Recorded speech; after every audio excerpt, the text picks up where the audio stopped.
გადაცემის სპონსორია კლინიკების ქსელი ჯეო ჰოსპიტალსი.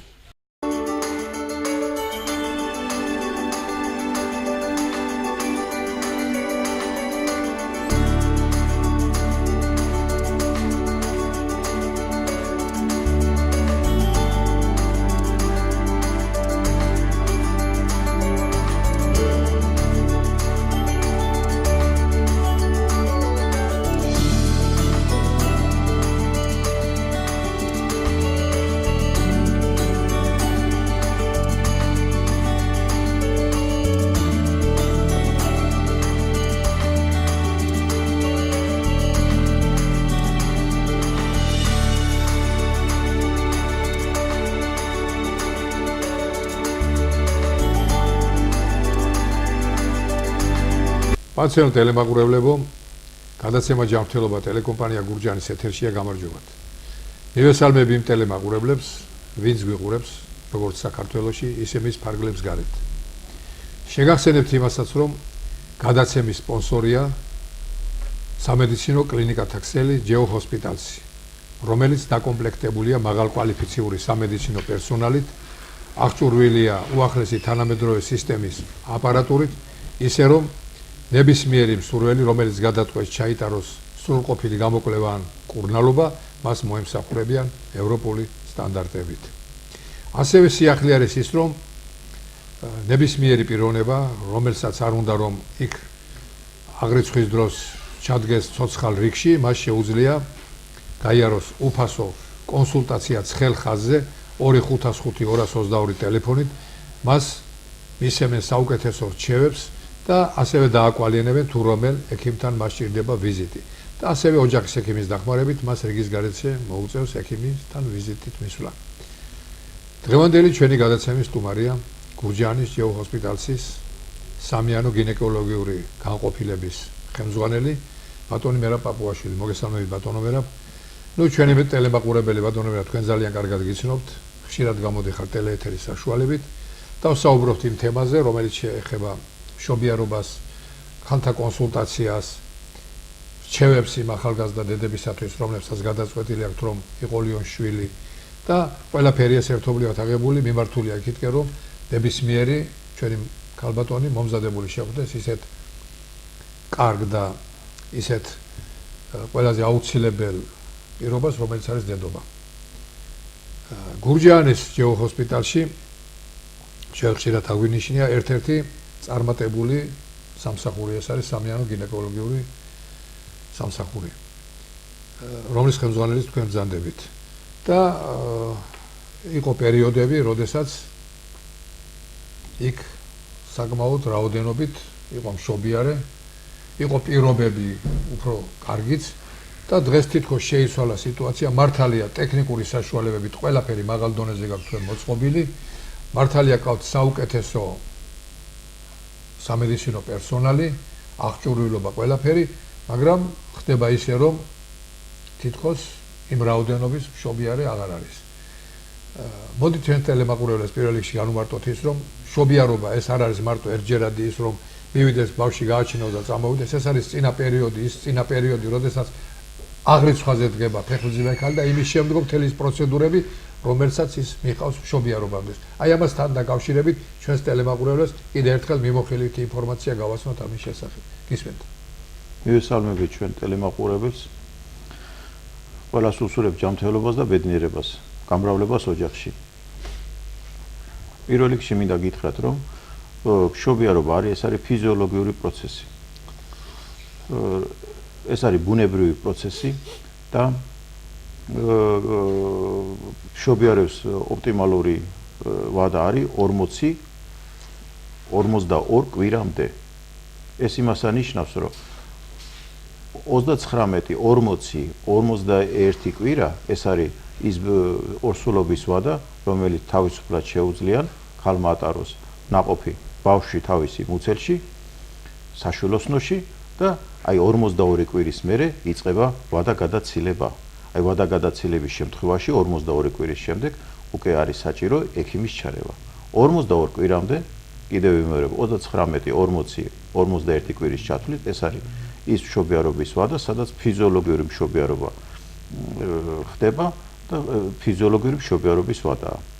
ქალი ყველაზე კარგი ფიზიოლოგიური მშობიარობა რომ მოხდეს, აუცილებელია რომ ქალი თავის დროზე დადგეს ქალთა კონსულტაციაში აღრიცხვაზე. ყველაზე კაი ოპტიმალური ვადებია 12 კვირის ორსულობის ვადამდე. სადაც აკეთდება ყველა ის გამოკვლევა, რომელიც შეიძლება იყოს მოსალოდნელი გართულება ორსულობის დროს და შემდგომში უკვე ჩვენ ვაკეთებთ პროფილაქტიკურ ღონისძიებებს, რომ ეს გართულებები თავიდან ავიცილოთ. აქვე მინდა გითხრათ და ჩვენ მაყურებელს უთხრა, რომ ფიზიოლოგიური ორსულობის დროს არავითარი მედიკამენტოზური ჩარევა არ ასჭირდება ქალს. სულ ყველაფერი შეიძლება მოწესრიგდეს სწორი დიეტით, ან კიდე იმ ფიზიოლოგიური ვარჯიშებით თუ გინდათ, რომელიც შეიძლება იყოს გამოწვეული ის რამე თუ ის რამე დარღვევები. ერთადერთი რაც შეგვიძლია ჩვენ ხოლმე უფრო სავალდებულოა, რომ მედიკამენტოზური კურნალობა ჩატარდეს ორსულობის დროს, ეს არის ანემიის ფონი თუ განვითარდა, ან კიდე 12 კვირის ორსულობის ვადამდე, ეს არის ნერვული ნაყოფის მოსალოდნელი ნერვიული ცენტრის დაზიანების გამო კეთდება ფოლის მჟავის მიცემა. მაგრამ სამწუხაროდ ჩვენთან რომ მოდის ორსული ქალი, ის უკვე მოდის ორსული და ჯობია რომ ეს პროფილაქტიკა ჩატარდეს ორსულობამდე 3 თვით ადრე დაიწყოს ფოლის მჟავის მიღება, სანამ დაორსულდება, რომ არ მოხდეს ნაყოფის ნერვული ღეროს, ნერვული ცენტრალური ნერვული სისტემის დაზიანება. ფიზიოლოგიური მშობიარობა. ფიზიოლოგიურ მშობიარობას გულახდილად რო გითხრათ, ჩვენთან არ ასჭირდება ექიმი. ფიზიოლოგიურ მშობიარობას უნდა იღებდეს ბებია ქალი. არის ქვეყნები ევროპაში, მაგალითად ავიღოთ ჰოლანდია, სადაც სახლში იღებენ მშობიარობას. გამოძახებით არის ბებია ქალი. იმას აქვს ესეთი მოწყობილობა, მოდი იმას დავარქოთ ვანასავით ესეთი, მიდის ის სპეციალური მანქანა, მიდიან იქ სახლში და ქალი იღებს მშობიარობა მიდის ბინის დონეზე. რატო? იმიტომ რომ ის გარემოცვა, ის სახლის პირობები, ის რომ მშობიარობა არის ეს ფსიქოემოციონალური ფონზე მიდის, ფსიქოლოგიური ფონი უნდა შეუქმნას, ორსულობას უნდა შეუქმნათ ისეთი, რომ თავისთავი არ ეგონოს სპეციალიზირებულ დაწესებულებაში. ეს არის ბუნებრივი პროცესი, ამიტომ ბუნებრივად უნდა მოხდეს. რა თქმა უნდა, როცა ესეთ ქვეყნებში, სადაც ხდება ბინაზე მშობიარობა და სტაციონარში პირიქით ყველანაირად უწყობენ მშობიარეს, რომ მოხდეს იმ გარემოში მოხდას, რომელიც ის მიჩვეულია ყოველდღიურად, წარმოიდგინეთ ის სახლი, რომელიც თვითონ იმყოფება, სადაც ოჯახში სულ ყველაფერი, იმისთვის ეს სტრესი არ არის, რომ სპეციალურად უნდა წავიდეს სტაციონარში, დაწვეს იქ სადმე უნდა მიიღოს ესეთი რაღაცა ექიმის ჩარევა ან რაღაცა. ის მომზადებულია თელი ორსულობის დროს, მიდის ამაზე მუშაობა და რა თქმა უნდა, იქაც არის ესეთი დამაკავშირებელი სიტუაციები, თუ ის დასჭირდა სასწრაფო რაღაცა სხვა რამე გაურთულდათ, ის ხდება სტაციონარში 10-15 წუთის განმავლობაში. აქვთ მაგით საშუალება ესეთი. ჩვენთან ჯეოხოსპიტალში რითი არის კარგი მშობიარობა. იმით არის, რომ ჩვენ გვაქვს 2-3 მშობიარო დარბაზი, რომელიც მაქსიმალურად არის მიახლოებული იმ გარემოცვას, რომელიც შეიძლება ვთქვათ, სამშობიარო დარბაზი კი არ არის, ეს უფრო ოთახების ტიპისა გვაქვს ჩვენა, რომელიც ქალმა არ იგრძნოს თავისთავი იმაში სამოტყოფოში. თვითონ აღჭურვილობაც ეს არის საწოლი, არის სამშობიარო სავარძელი, სამშობიარო სავარძელს ვეძახით, სინამდვილეში შეიძლება იმას დაუძახოთ, ტყავის კრესლოსაც შეიძლება დაუძახოთ, რომ ქალმა არ იგრძნოს თავისთავი მშობიარომ არ იგრძნოს, რომ მოხვდა ისეთ სამედიცინო დაწესებულებაში, სადაც უნდა მოხდეს რაღაცა განსაკუთრებული შემთხვევა. ყველანაირად ეს არ გვაქვს ჩვენ ორი დარბაზი გვაქვს, ორი სამშობიარო ოთახი გვაქვს, სადაც მაქსიმალურად არის მიახლოებული ის პირობები, რომ თავისთავი იგრძნოს ჩვეულებრივ ოთახში. იმიტომ რომ ამ ფსიქოემოციონალურ ფონს დიდი მნიშვნელობა აქვს მშობიარობის დროს. აგრეთ ეხლა თქვენ ძალიან კარგად საუბრობთ იმ არსებულ სიტუაციაზე, რომელიც აუცილებელია მშობიარობისათვის და რომელიც ასე სჭირდება ჩვენს მომავალ დედებს. მაგრამ ეხლა დავიდეთ რეალობაზე, შევხედოთ ჩვეულებრივი თვალით, როგორც ხდება ხოლმე. თქვენ აღნიშნეთ, რომ თუნდაც იგივე თქვენი სიტყვებიდან გამომდინარე, ჰოლანდიაში ბებია მიდის და სახლში ამშობიარებს. და ერთობლივად მინდა რომ ეს შეკითხვები დავსვა და მე თქვენ ამაზე პასუხი გავხსნათ. და გასაგებია ეს ყველაფერი, მაგრამ ხომ შეიძლება რომ იმ მშობიარობის დროს მოხდეს გართულება.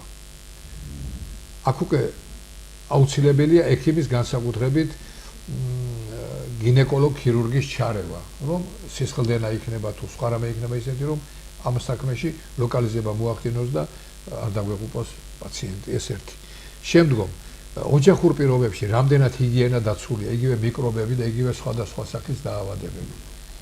და ბარემ აქვე მინდა მე ისიც აღვნიშნო და ამაზე ერთობლივად თქვენგან პასუხს ველოდები და ჩვენი ტელემაყურებელი, რომ რიგ კლინიკებში უკვე სამშობიარო დაწესებულებებში არის სპეციალურად გამოყოფილი ოთახები ფეხმძიმე მანდილოსისა და მისი მეუღლის, რომლებიც მშობიარობამდე რამდენიმე დღეს ერთად ატარებენ და მშობიარობის მერეც ახალშობილი ბავშვი მიჰყავთ და მამა პირველ შეგრძნებას იღებს ამ ბავშვისას. აი ამასთან დაკავშირებით იქნება ჩვენს ტელემაყურებლებს საუხსნათ თუ როგორია დღეს არსებული მდგომარეობა. მე მინდა ჩვენმა მაყურებელმა სწორედ გამეგოს, რომ მე არ მოუწოდებ არავის ბინაზე მშობიარობას. ჩვენ არა გვაქვს ჩვენ ჯერჯერობით მაგის პირობები და იქნება დრო, როცა ჩვენ მივალთ მაგ დონეზე და მაგასაც იქნება, მაგრამ ჯერჯერობით ჩვენი მიმართულება მედიცინისა სამიანო გინეკოლოგიური სამსახურის საქართველოში არის ისე, რომ მაქსიმალურად აღჭუროთ ჩვენ სამშობიარო სახლები ისეთი ოთახები და ისეთი პერსონალებით, ისეთი პერსონალით ხას უსვამ, რომელიც მშობიარეს ხალხს და მის ახლო ნათესავებს, ეს არის ხედველობაში მყავა აგრეთვე მეუღლეც, შეუწყობენ იმ ფსიქოლოგიურ პირობებს, რომელიც ის ადამიანი, რომელიც მშობიარობს, არ იგზნობს თავის თავს უცხოთ და იმ ახალ კოლექტივში, სადაც შედის ამ მშობიარობს, იგზნობს თავის თავს ჩვეულებრივ რიგით წევრად, რომელიც არაფერი ისეთი განსაკუთრებელი მის გარშემო არ ატრიალებს მშობიარესზე მაგ ხედველობაში და ესეთი ფსიქოემოციონალური ფონი ხელს შეუწყობს ფიზიოლოგიურ მშობიარობას, რომელიც ნაკლები გართულებები ექნება და ესეც არის დამტკიცებული, რომ როცა ქალი მშობიარობს ესეთ გარემოში, იმას აქვს ნაკლები გართულებები. რაც შეეხება ახლო ნათესავების ყოფნას, ჩვენთან დაშვებულია, ეს არის ჩვენ შეგვიძლია მშობიარის სურვილით გვერდზე ეყოლოს ის ადამიანი, ვისაც უნდა რომ ყავდეს. ეს იქნება თავისი მეგობარი იქნება, თავისი ახლო ნათესავი იქნება, თავისი მეუღლე იქნება, დედა იქნება თუ ვინც უნდა დაიქნება თუ სკოლის მეგობარი თუ სტუდენტი, რა ვიცი, ვისაც თვითონ უნდა. მაგრამ აქ პირდაპირ არის ესეთი მითითება, რომ ეს ჩვენი მოგონილი ხომ არ არის, ამაზე მეცნიერები მუშაობდნენ და ეს დაუშვეს, იმიტომ რომ ყველანაირად ხელი შეუწყონ ფიზიოლოგიურ მშობიარობას, რომ ნაკლები გართულებებიც ნაკლებია, როცა ესეთი ქალი ესეთ გარემოებში მშობიარობს. მაგრამ მიუხედავად იმისა, ესეთი პატარა გართულებები ჩვენც აგვაქვს ხოლმე, რომ ჩვენ რო ვირჩევთ იმ პარტნიორს, რომელიც უნდა იყოს გვერდზე, იმათ ვეუბნებით, იმისთვის არ შეიძლება ის უნდა იყოს თავიდან ბოლომდე მშობიარესთან. ესე არ შეიძლება რომ შემოვიდეს, მერე წავიდეს, გავიდეს, გამოვიდეს და აი ესეთი იშვიათია რომ მე ვნახო რომ ის ქმარიც რო არის, მე ვერ უძლებო რომ ჩემი მეუღლე ესე გადის, ის ვიღაც ეს დედა იქნება თუ დაიქნება, ისინიც აი იშვიათად არიან ბოლომდე დარჩენ.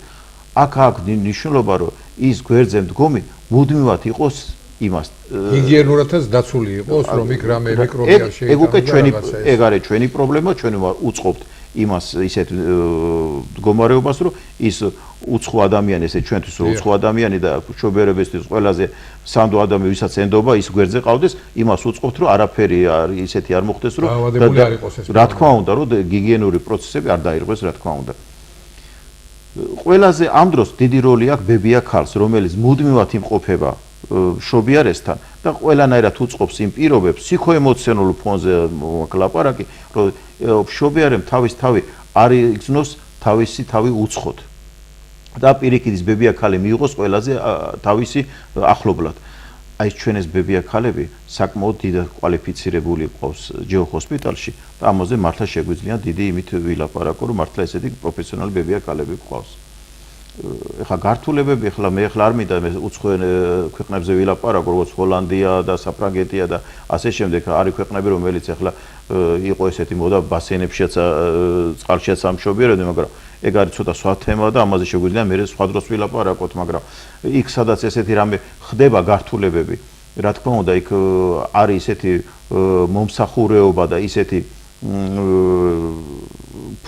ისეთი შექმნილია ინფრასტრუქტურა, რომ ეს ხალი 10 წუთის განმავლობაში, 10-15 წუთის განმავლობაში უკვე იმყოფება სპეციალიზირებულ დაწესებულებაში, სადაც შეიძლება ჩატარდეს ყველანაირი ღონისძიება მისი ჯანმრთელობის გადასარჩენად და თუ მოხდა გაუარესება იმისი დასტაბილიზირებისათვის. ბატონო მერაბ, აქ აღნიშნოთ კიდევ ერთი რამე, რომ მშობიარობამდეს ჩვენ ზეგან საუბრის დასაწყისში აღნიშნეთ, რომ ძალიან დიდი მნიშვნელობა აქვს კონსულტაციას. რა დროიდან უნდა დადგეს ფეხმძიმე გალი თქვენთან კონსულტაციაზე და რა ხანგრძლივობით უნდა მან ექიმთან კონდეს შეხება და ვიზიტები და ამ დაკვირვების მიხედვით რა შეიძლება იქ დადგინდეს იმისა, რომ თვითონ ნაყოფი როგორ მოდის, რა მდგომარეობაშია, რა რჩევებს მისცემს ექიმი, რომ რა კვებითი რეჟიმები დაიცვას, რა ვიტამინები მიიღოს, რომ წეგან თქვენ აღნიშნეთ იქ ანემია არ გაჩნდეს და სხვადასხვა რამე, რომ ნაყოფი სრულყოფილი მივიღოთ და მშობიარობაც ხარისხიანი იყოს. ვინაიდან ხშირად არის ფაქტები იმისა, რომ არასწორად თვითონ ბავშვის მდებარეობასთან დაკავშირებით იზოლებული ხდება შემდგომში გინეკოლოგი, რომ მოუხდეს ჩარევა საკეისრო კვეთის. და აი ამასთან დაკავშირებით რა შეიძლება სანამ მაგ ვილაპარაკებთ გეტყვით მაგ თემაზე, მე მინდა ერთი კიდე ჩვენ მაყურებელს მივაწოდე ინფორმაცია, რომ იმ დარბაზში სადაც ჩვენ ვამშობიარებთ ამ ქალს და იმ ოთახში ესე რომ ვთქვათ, სადაც ის გარემოცვას უქმნით, რომ სადაც შეიძლება ის მაქსიმალურად მიუახლოვოთ სახლის პირობებს. ჩვენ გვაქვს ისეთი აღჭურვილობა, ეს არის სარეანიმაციო აღჭურვილობა ახალშობილისათვის. მოდი ამას სარეანიმაციოს ნუ დაუძახებ და აი უფრო დღენაკლი ახალშობილისათვის, რომელიც არის უახლოესი ტექნიკა და ეხლა დღენაკლი ახალშობილი როცა იბადება, იმასაც სჭირდება სუსხვანარი მოვლა და ამიტომ ჩვენ გვყავს ესეთი სპეციალიზირებული ბრიგადა, რომელიც 24 საათის განმავლობაში ემსახურება სამშობიარო სახლს და ის ბავშვი უნდა მოხვდეს სპეციალიზირებულ კლინიკაში, სადაც მოხდება მისი შემდგომი გაზრდა. მაგრამ აი ამ ჩვენი პედიატრები, რომელიც ჩვენ გვყავს, არიან გადამზადებულები და ის ტექნიკა, რომელიც ჩვენ გვაქვს იმ დარბაზებში, მიუხედავად ეს ძვირადღირებული ისა ტექნიკა ორივე დარბაზში გვაქვს ჩვენ, შეუძლიათ ამ ტექნიკით 24 საათის განმავლობაში ეს დღენაკლის ახალშობილი ამყოფინო ისეთ იმაში პირობებში, რომ იმას არ დააკლდეს არაფერი, სანამ ის მოხდება სპეციალიზებულ დაწესებულებაში გადაყვანილი იქნება იკუპატორში, ესე რომ ვთქვათ, სპეციალურ აი ამ 24 საათის განმავლობაში ყველა პირობები გვაქვს ჩვენ. ამიტომ არის მარტო ის ტექნიკა, ეს ჩვენი ნეონატოლოგები, იგივე ბავშვის ექიმი არის მომზადებული ყველანაირად, რომ ეს ღონისძიებები გაატაროს და ბავშვს არაფერი არ დააკლდეს. რაც შეეხება ქალთა კონსულტაციას, მე კიდევ ვიმეორებ, ყველაზე კარგი ოპტიმალური ვადაა, რომ 12 კვირის ორსულობამდე ქალი მოხვდეს ქალთა კონსულტაციაში აღრიცხვაზე. უტარდება იქ არის ნუსხა გამოკვლევებისა, რომელიც უნდა ჩარტერდეს ულტრაბგერიდან დაწყებული და სისხლის საერთო ანალიზი, ნაწყისა, შარდის საერთო ანალიზები და იმის მიხედვით, უკვე ანალიზების მიხედვით, ქალს აქვს 4 ვიზიტი, იმის მიხედვით შეუძლიან უკვე ექიმმა დაუნიშნოს კუნალობა. რაც შეეხება ვიტამინებით კუნალობას, მე მაგალითად წინამდებობა ვიტამინებით. ჩვენ ისეთი ხარეში ვცხოვრობთ საქართველოს, ისეთი ვიტამინებით სავსე არის, ისეთი პროდუქტები გვაქვს, ახალი და ისე მწვანილი იქნებინა დაწყებული ხილი, რომ იმას ჩანაცვლება სპეციალიზური ქიმიით მე მგონი არ ასჭირდება. და კაი შექმნილი დიეტა და კაი კვებით შეიძლება გამოვიყვანოთ ის ნაკლები წამალი შევიყვანოთ ორგანიზმში და განვითარდეს ორსულობა ისე რომ არავით არის ყველაზე დიდი მნიშვნელობა რა თქმა უნდა ქალთა კონსულტაციას რომ განვითარდეს კაი ორსულობა, კაი ნაყოფი და რა თქმა უნდა ქალთა კონსულტაციაში უნდა იყოს მუშაობა და ჩვენ ამაზე უკვე იქნება მშობელთა სკოლა სადაც შეუძლიათ ჩაიტარონ კონსულტაციები ოჯახმა ის იქნება მეუღლემ და მეუღლესთან და ჩაიტაროს ის რა არის მშობიარობა, აუხსნა მშობიარობა, ეხლა მე ამაზე კიდე ერთ სიტყვასაც ვიტყვი, აუცილებლად რა არის მშობიარობა, როგორ მიხდის მშობიარობა, რომ ქალი ამ თავის ბიოლოგიურ, ფიზიოლოგიურ პროცესს შეხვდეს უკვე მომზადებული და არა როგორც სტრესი, იმიტომ როგორც ტკივილი ეწყებათ, შეიძლება ზოგი ვარდება პანიკაში, ვაიმე ეს რა მომდის, იმიტომ ზოგმა არც იცის რა არის მშობიარობა.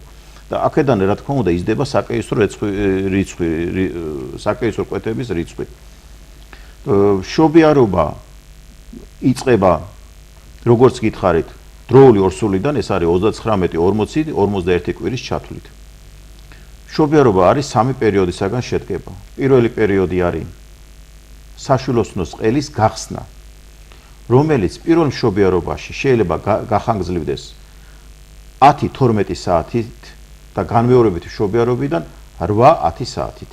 ეს არის პირველი მშობიარობა, ისა პირველი მშობიარობის პირველი პერიოდი. ამ დროს ხდება სამშობიარო გზების მომზადება, რაშიც გაისახება საშვილოსნოს ყელის გახსნით. როდის იწყება სამშობიარო მოქმედება? ჩვენთან მოდის კალი, რომელსაც ტკივილი წამოუვლის და აი დემეწყო სამშობიარო მოქმედება. ეს ტკივილები შეიძლება იმას დაეწყოს ესეთი წამოვლითი ტკივილები, ჩვენ მას ვეძახით წინა სამშობიარო ტკივილები პრელიმინარულ პერიოდს ვეძახით, შეიძლება იმას დაეწყოთ მშობიარობიდან 3 დღით ადრე, ანუ 24 საათით ადრე და ახლობლების მეუღლები, რომელიც არიან ნაკლებად მომზადებული რა არის მშობიარობა, ნერვიულობენ, აი რამდენი ხანია ტკივილები აქვს, 3 დღე აქვს და ვერ ამშობიარობსო. რა თქმა უნდა, ეს უკვე ნერვულ ფონს ազდის, რომელიც შეიძლება ეს გადაიზარდოს ფსიქოემოციალურად გადაიზარდოს მშობიარობაზეც და ესეც ազდის საკეისრო კვეთების რიცხვსა. მშობიარობა იწყება მაშინ, როცა 10 წუთის განმავლობაში ქალს აქვს წამოვლითი ტკივილები 20-30 წამის ხანგრძლივობით. ან შეიძლება ცოტა მეტიც. მაგრამ რითმული, ყოველ 10 წუთში 2-ჯერ ან 3-ჯერ წამოვლის, ეს უკვე არის დასაწყისი. აი ამ დროს, როცა ქალს დაეწყება სამშობიარო ტკივილები 10 წუთის განმავლობაში 2-ჯერ, 3-ჯერ წამოვლის სამშობიარო ტკივილები, უნდა წავიდნენ სამშობიარო სახლში, უკვე დრო არის მისი, ესე იგი იწყება მშობიარობა. ან რა თქმა უნდა ამაზე უკვე ლაპარაკი ზედმეტია, თუ შემთხვევით ან რაღაცა მიზეზების გამო დაღვარა სანაყოფე წყლები. მაშინვე უნდა მოხდეს სამშობიარო. მეორე პერიოდს ვიტყვი, მეორე პერიოდი არის სამშობიარო, ეს მშობიარობა შედგება 3 პერიოდისაგან, მეორე პერიოდი არის ნაყოფის გამოძევების პერიოდი. ეს არის ყველაზე რა თქმა უნდა საპასუხისმგებლო საქმე. ნაყოფის გამოძევების პერიოდში რა ხდება?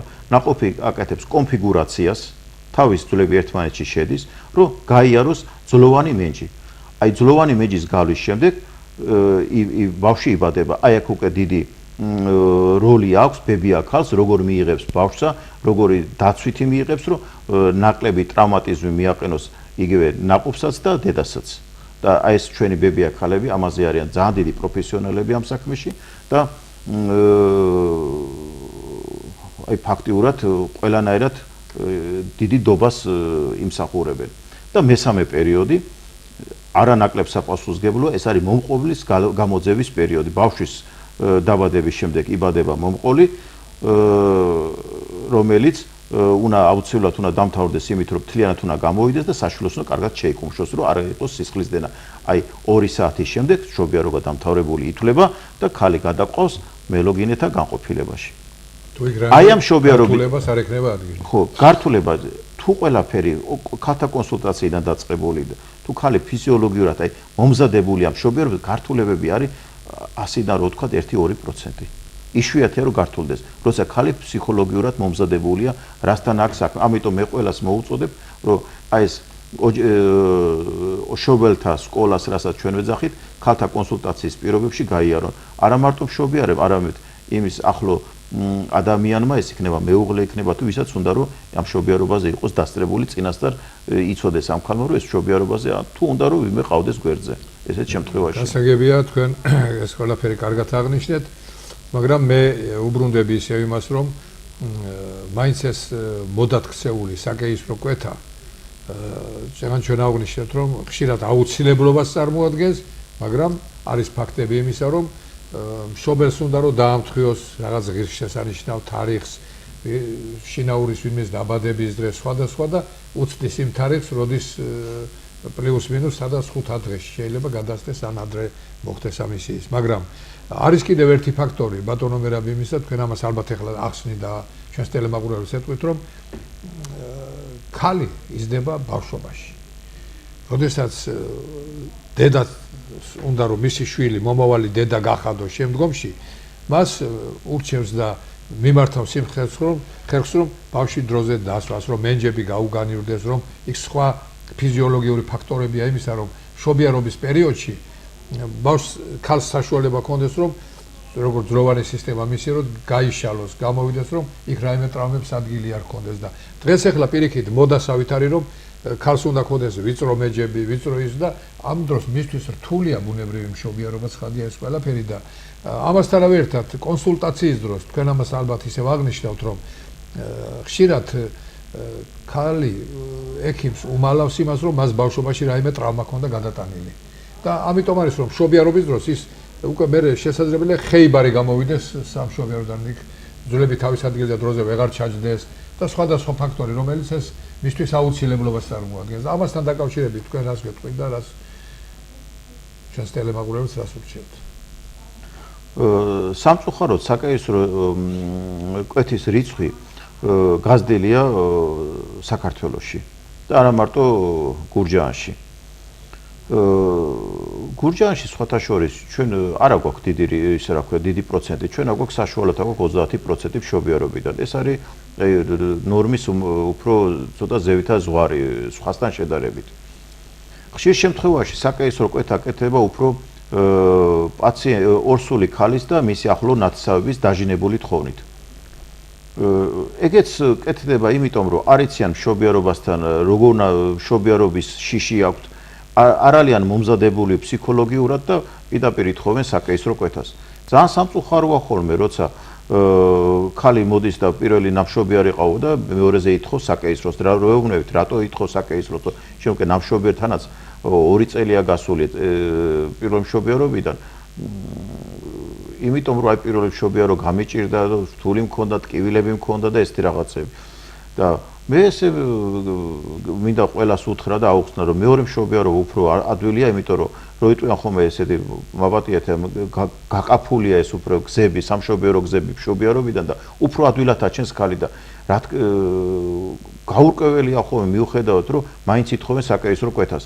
თანაც ისიც მინდა გითხრათ, რომ მშობიარობა ეს არის ფიზიოლოგიური პროცესი, ეს არის ბუნებრივი პროცესი და ქალის ორგანოების ნებისმიერი უჯრედის მისი ორგანოებისა ხდება განახლება იმისი. ეს არის ბიოლოგიური აქტიური ნივთიერებების გადმოსვლა ორგანიზმის სისხლში, ჰორმონების გადმოსვლა და ქალი რო შეხედავთ ხოლმე მშობიარობის მერე უფრო მშვენიერი ხდება ხოლმე. ეს არის მისი ორგანოების ყველა ფუნქციის გაღვიძება, ახალი ცხოვრება ორგანოების დაწყებისა და პირიქით ამ დროს გაახალწლება ხდება ქალისა და რაც თავარია ყველაფერს რო თავი დავანებოთ, რომ ეს არის ჯანმრთელობისთვის სასიკეთო ქალისთვის, ეს არის აუცილებელი და ჯანმრთელობისთვის სასიკეთო ახალშობილისათვის. იმიტომ რომ დამტკიცებულია, რომ ნაყოფი, რომელიც გადის სამშობიარო გზებს, რომელიც იბადება ბუნებრივი გზით, ის უფრო გამძლეები არიან გარე ფაქტორებისაგან, მავნე ფაქტორებისაგან ცხოვრებაში, ვიდრე ისინი, რომელიც არიან ხელოვნურად ამოყვანილი. აი რო ნახოთ თქვენ ახალშობილი, რომელიც არის ამოყვანილი საკაისრო კვეთით, იმას რომელსაც ძლოვანი მეჯი უნდა გაიაროს, იმის თავი არის ისა მორგვალო ფორმის, იმიტომ რომ მან ჯერ არ გაიარა სამშობიარო გზები. რა თქმა უნდა, ის ბავშვი გასხავდება, რომელიც ეს სტრეს ფაქტორები გაიარა და ალბათ მომზადებაც იმის აი ესეთი ისინი საინტერესო შემთხვევაში არის რა ეგ და აი ეს ბავშვთან რომ ფიზიკურად ის უფრო განვითარებულია?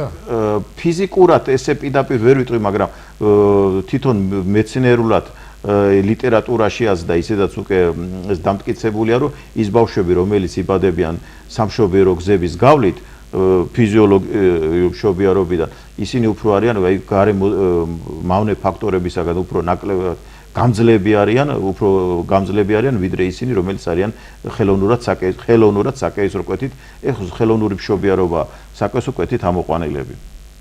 საკაისრო კვეთის ამოყვანას, ისა საკაისრო კვეთის რიცხვი იზრდება კიდე რა თქმა უნდა იმით, რომ თავის დროზე არ არის ჩატარებული ის დაავადებების პრევენცია, ესე იგი, რომელიც ორსულობის დროს განვითარდა. ამიტომ ორსულობის მეთვალყურეობა, რასაც ენიჭება ქალთა კონსულტაციის ექიმს როლს, ჩვენთან ეს ძალიან კაი მომზადებული ქალთა კონსულტაციის ექიმები არიან და იციან თავის დროზე რა სჭირდება, რომ ეს მომავალში ესენი ავიცილოთ ეს გართულებები, რომელმაც შეიძლება გამოიწვიოს საკეისრო კვეთა. ძალიან მომზადებულები არიან ამ ფაქტორებთან და სხვათა შორის ბრწყინვალედ ასრულებენ თავიანთ მოვალეობას. აი ამ იმით ჩვენ ვამცირებთ სამშობიარო ისა საკეისრო კვეთის რისკს და იმიტომ აქვს ჩვენ უფრო ნაკლები ვიდრე სხვა სამშობიარო სახლებში. ბატონო მერაბა და გასაგებია ეს ყველაფერი და მართალია ჩვენი საეთერო დრო იწურება, მაგრამ მინდა თქვენ შეეხოთ ახლა იმას, რომ ჩვენი ტელემაყურებელი კიდევ ინფორმირებული იყოს, როგორია თქვენთან მშობიარობის პროცესში ანაზღაურება. დაზღვევით მოდის, პოლისით მოდის, საკეისროს თანხა რამდენი უჯდება თვითონ მშობიარეს, ფიზიოლოგიური რამდენი უჯდება და ეს ყველაფერი რომ იცოდეს ჩვენმა ტელემაყურებელმა, რომ თავის შესაძლებლობები როგორ გაანაწილოს და როგორ გათვალოს. ყველა მშობიარი არის დაზღვეული სახელმწიფოს მიერ და მე როგორც ვიცი, არის მშობიარობას ფინანსდება 500 ლარით. მე როგორც ესე ვიცი ესეა. ეს ფიზიოლოგიური. თუ მშობიარებსაც სჭირდება ოპერატიული მშობიარობა, ეს არის საკეისრო კვეთით, ეს არის ამას აქვიან საკეისრო კვეთა სამედიცინო ჩვენებებით, ის ფინანსდება დამატებითი 300 ლარით. ესე იგი საკეისრო კვეთა უჯდება 800 ლარი. ჩვენთან ჯეო ჰოსპიტალში საკეისრო კვეთა თბილისზე ნაკლები ფასებია და ღირს 900 ლარი. და ფინანსდება სახელმწიფოს მიერ 800 ლარით. და 100 ლარით ის რა ქვიან უწევს თვითონ დადება შეტანა ამ ოპერაციისა. და როგორც ვიცი, გურჯაანის მუნიციპალიტეტი გარკვეულ გადასახადს მიიღებს. კი, აქაც ადგილობრივი ხელისუფლება ყველანაირად ეხმარება და მე როგორც ახლა ვიცი, ზუსტად არ მაქვს ეს ინფორმაცია, იმ მშობიარებს, რომელიც იმშობიარენ გურჯაანის რაიონში, ადგილობრივი ხელისუფლება უკვე თავისუფლად ეხმარება, ვიდრე იმათ, რომელიც თავიანთი მიზეზების გამო და არასამედიცინო მიზეზების გამო არიან წასული სხვაგან სამშობიარო სახლში სამშობიაროდ. ნუ ამას მე ზუსტად არ ვიცი, მაგრამ მე ესე ვიცი, რომ დააფინანსებენ მარტო იმ გურჯაანში ნამშობიარო და ერთი კიდევ ჩვენ მართალია ძალიან საიტრონში ვარ დროში, მაგრამ მინდა რომ ესეც გავარკვიოთ, რომ სხვა რაიონში ნამშობიარებელი დედა, რომელიც დაბრუნდება შემდგომ და ბავშვის პროფილაქტიკის მიზნით თქვენ უწევთ მას მომსახურებას თუ ისევ იმ ექიმთან უნდა წავიდეს, სადაც მან იმშობიარა? როგორ ახდება ეს? არა, რა თქმა უნდა, არა. ეს არის სუფთა ექიმური პროცესია, სადაც არ უნდა იმშობიაროს და ხალხსაც ჭირდება სამედიცინო დახმარება, მაგას არ აქვს მნიშვნელობა, სად იმშობიარა და იმ ახალშობილს ის რა ქვია, სად მიიღეს, მაგას არ აქვს მნიშვნელობა. ჩვენ უწევთ და გვაქვს მაგის ისე ყველანაირი მომსახურების, მაღალკვალიფიცირებული მომსახურება, რომ იმათ გაუწიოთ სამედიცინო მომსახურება. ერთადერთი რაც ჩვენ აქვს ჭირდება ხოლმე 100 ფორმა ხოლმე რომ ვიცოდეთ რა ჩარევა იყო, რა გართულებები იყოს, რომ ჩვენ გაგვივალდებდეს მუშაობა და დახმარება ამ მელოგინე ხალხისათვის. საკეისრო კვეთის ჩვენებები არის შედგენილი სპეციალურად არის შედგენილი სამედიცინო ჩვენებებით არის, სადაც თუ არა ვცდები 20-ზე მეტი ესეთი ნოზოლოგია, რომელიც სამედიცინო ჩვენებებით შეიძლება კეთდება და რომელიც ფინანსდება სახელმწიფოს მიერ. დანარჩენი საკეისრო კვეთები ეს იქნება თხოვნით, იქნება თუ რაღაცა მიზეზების გამო ეს არ აფინანსდება სახელმწიფოს მიერ. და რაც თავარია, მე როცა ვეუბნებით რომ აი მოდის და გინდაო თუ არა გადატანილი საკეისრო კვეთა არ აფინანსდება და არ არის ჩვენება სამედიცინო ჩვენებების. ერთხელ გადატანილი საკეისრო კვეთა ეს არის შეიძლება ხალი იყოს გაშვებული მშობიარობაში. მაგრამ კატეგორიულად ხან თელია ესეთი ნერვების იმით გვიხდება ახსნა ხოლმე რომ არა გინდა თუ არა საკეისრო კვეთა გადატანილი, გინდა თუ არა გაუკეთებთ, აი ჩვენაო სხვა სამშობიაროებში თავისუფლად უკეთებენო. ჩვენ მინდა ყველამ იცოდეს დოკუმენტაციის ფალსიფიცირება ჩვენთან არის გამორიცხული. რომ მიუწერო ადამიანს ის, რაც იმას არ ეკუთვნის. ჩვენ პირიქით თავაზობთ, რომ გაუშვოთ ეს ქალი მშობიარობაში, ხელს შეუწყოთ თუ იმ მშობიარობა თუ რამე ჩამოყალიბდა რამე გართულებები, იბატონო გაკეთდება ის საკეისრო კვეთა, ხოლო სამედიცინო ჩვენებებით იმათ ასადები შემოსატანით ახლა ესე რომ თქვა მატერიალურად არაფერი არ ექნებათ. მაგრამ ამაზეაც არის ხოლმე წინამდებობა, გინდა თუ არა კი გადატანილია გავუკეთეთ ესეთი ოპერაცია. კიდევ ერთი რომ კიდევ ეს იცოდეს ჩვენმა ტელემაყურებელმა რომ შობიარეს ან მის ოჯახის წევრს უფლება აქვს თუ არა რომ მოითხოვოს მისთვის სასურველი გინეკოლოგი ან სასურველი ბებია და ამაში თუ უნდა გადაიხადოს დამატებითი გადასახადი. აი მას მივიდა და მორიგე დახვდა სხვა და მას სურვილი აქვს რომ ამ შობიაროს თქვა თუნდაც იგივე მერაბ პაპუაშვილმა. ამაზე უნდა გადაიხადოს თუ ეს უფასოდ კეთდება და მოთხოვნა სრულდება რომელსაც მოითხოვს. ჩვენთან არის დაკომპლექტებული მაღალკვალიფიცირებული ბრიგადებით, რომელიც ნებისმიერ დროს გაუწევენ მშობიარეს მაღალკვალიფიცირებულ დახმარებას. მაგრამ თუ პაციენტს ან მისი ახლობელს უნდა რომ გვერდზე ყავდეს დამატებითი სხვა მედპერსონალი, ეს იქნება მისთვის სასურველი, რა თქმა უნდა, ეს იქნება ბებია ქალი იქნება თუ ექიმი იქნება, რა თქმა უნდა, ამაზე არის სტანდარტული გადასახადი, რომელიც სალაროში უნდა გადაიხადოს, ეს არის პირადი ექიმის დაქირავება, ეს და თავისთვის შესაძლებელია, თავისუფლად შესაძლებელია ეს ამის გაკეთება. გასაგებია და სულ ბოლოს რაზე ჩვენ ვისაუბრეთ, კიდევ რამე ხوار დაგჭათ სათქმელი ჩვენი დედებისთვის, მშობიარეებისთვის, მომავალი დედებისთვის, რომ თქვენ სამსახურის ხელმძღვანელმა კიდევ ერთხელ გააჟღეროთ და მათ აუხსნათ ეს ყველაფერი. მე მინდა ჩვენ მაყურებელმა იცოდეს, რომ გურჯაანის ჯეო ჰოსპიტალში კეთდება მაღალკვალიფიცირებული სამიანო და გინეკოლოგიური ოპერაციები. საკმაოდ სერიოზული გინეკოლოგიური ოპერაციები კეთდება. ეს არის მუცლისძვროს ოპერაციები, რასაც ვეძახეთ ჩვენ სიმსივნეები, ეს საშვილოსნოს მიომა და სულ ყველაფერი. აგრეთვე ჩვენ აგვაქვს ყველა ის პირობა შექმნილი, რომ ქალმა ფიზიოლოგიურად გარემოცვაში რო ნახოს ჩვენი დარბაზები იქვე არის ოთახი, რომელიც არის დუშკაბინაც არის, სულ ყველაფერი, რომ ქალმა გიგიენურად იქცნოს თავის თავი. აი ყველანაირად ყველაფერი პირობებს გვაქვს სამაგისო, რომ ქალმა თავი ფიზიოლოგიურად აი ოჯახურ გარემოცვაში იგზნოს თავის თავი. ამიტომ მე ყველას ურჩევ. არ არის საჭირო, ეს არის მაგათი ნაკლები ნერვების დაზოგვა, მატერიალური თანხების დაზოგვაც და ყველას ურჩევ, რომ არ არის საჭირო წავიდნენ სხვა რაიონში, სხვა სამშობიაროში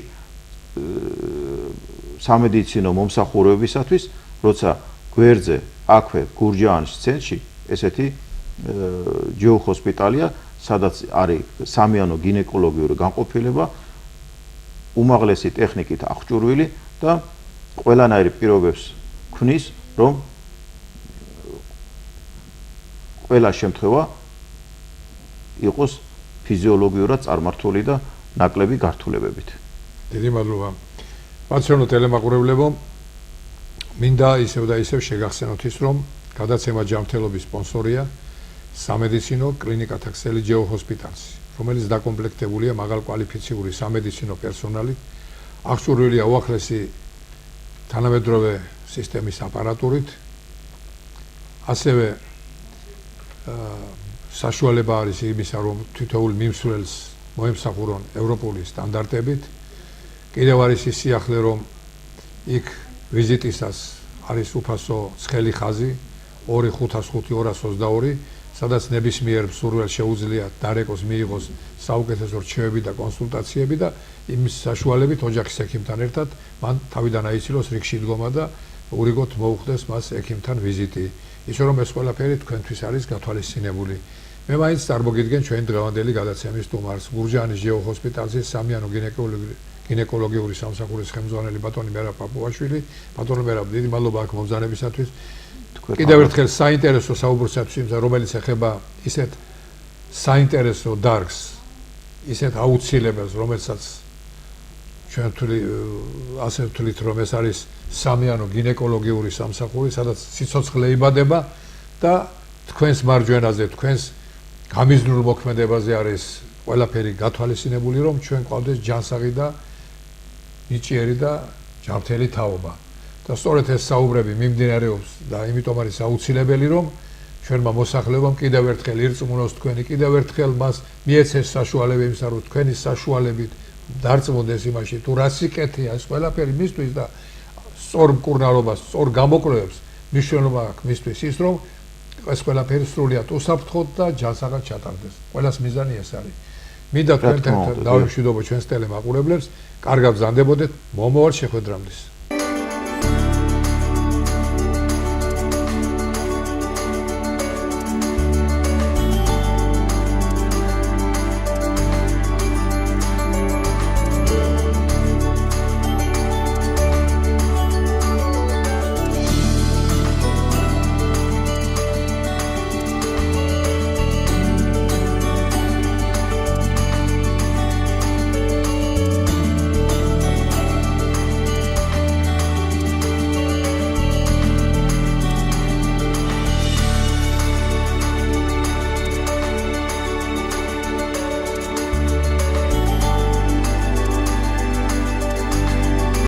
გადაცემის სპონსორია კლინიკების ქსელი ჯეო ჰოსპიტალსი.